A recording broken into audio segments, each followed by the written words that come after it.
তো বন্ধুরা প্রচুর রিমার্স প্রচুর আপডেটসের পাশাপাশি কিন্তু একটা দুর্দান্ত কোশ্চেন কিন্তু উঠে চলে আসছে। হ্যাঁ বন্ধুরা, যেটা কিন্তু অনেক জনার মুখেই কিন্তু ঘোরাফেরা করছে, অনেকজনের মনে কিন্তু যাচ্ছে।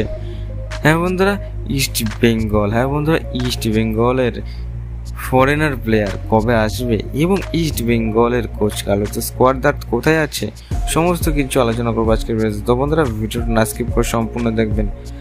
আর যদি আমার চ্যানেল একটু নতুন সদস্য থাকেন তো আমার চ্যানেলটি একটি সাবস্ক্রাইব করে পাশে থাকতে অবভিয়াসলি বলবেন। তো বন্ধুরা চলো শুরু করে যাক আজকের ভিডিও।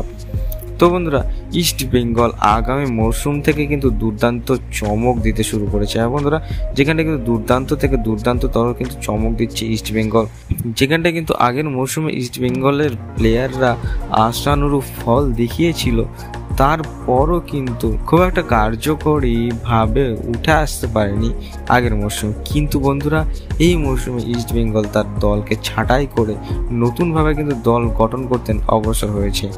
তারই মাঝে ইস্ট বেঙ্গল কিছু দুর্দান্ত বিদেশিদের নিয়ে নিয়েছে এবং দুর্দান্ত দেশীয় প্লেয়ারদেরও নিয়ে নিয়েছে। হ্যাঁ বন্ধুরা, এই বিদেশি প্লেয়ার কবে আসছে? তো বন্ধুরা সেই উদ্দেশ্যে বলে রাখি, এই বিদেশি প্লেয়ার ও কোচ কার্লোস স্কোয়াদ্রাত বর্তমানে কিন্তু ভিসার জন্য অ্যাপ্লাই করেছে এবং ভিসার জন্য অ্যাপ্রুভ হয়ে গেলে কিন্তু চলে আসবে, যেমনটা কিন্তু নিউজ বেড়ে চলে আসছে। কিন্তু কবে আসবে, কত তারিখে আসবে, সেটা বিষয়ে কিন্তু কোনো নিউজ কিংবা কোনো আপডেটস কিন্তু বর্তমানে আসেনি। তো বন্ধুরা সেটা যদি আসে তাহলে সবার আগে জানানোর চেষ্টা করব। তো বন্ধুরা ছোট্ট একটা নিউজ নিয়ে এই ছিল আজকের ভিডিও। যদি ইস্ট বেঙ্গলকে ভালো লেগে থাকে তো জয় মা ইস্ট বেঙ্গল কথাটি কমেন্ট বক্সে লিখতে অবশ্যই। তো বন্ধু দেখা হচ্ছে নেক্সট ভিডিওতে। ভালো থাকবেন, সুস্থ থাকবেন, আসবেন, বাই বাই।